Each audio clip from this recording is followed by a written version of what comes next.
A gruesome discovery for a train conductor just northwest of downtown Birmingham. Early this evening, he spotted a body in a ditch as his train was rolling by. WIAT 42 News reporter Natalie Tejeda was there as the man's body was recovered. And Natalie joins us now in the newsroom with a story. Natalie.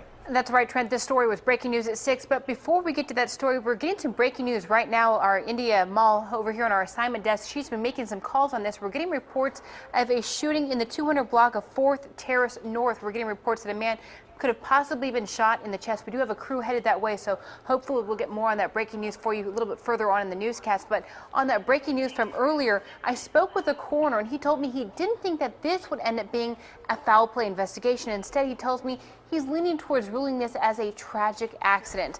Now, although we were kept far back from where the man was found, investigators say he was lying in a ditch near the train tracks. Deputy Coroner Chris Moore estimates the ditch to be about 15 feet deep and very steep.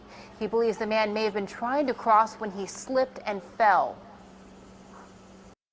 Well, it looked like he had a little bit of rash, what I would call road rash, on the back of his head and the upper part of his buttocks, like he had lost his footing on those rocks that you commonly see on tracks, and just slid down the ravine.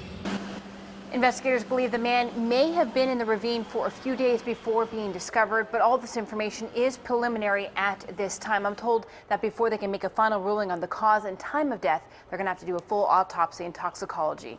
And tests, of course, will have to be done by the coroner. And of course, we'll also have much more on that breaking news for you, hopefully a little bit later in the newscast, and of course on WIAT.com as well.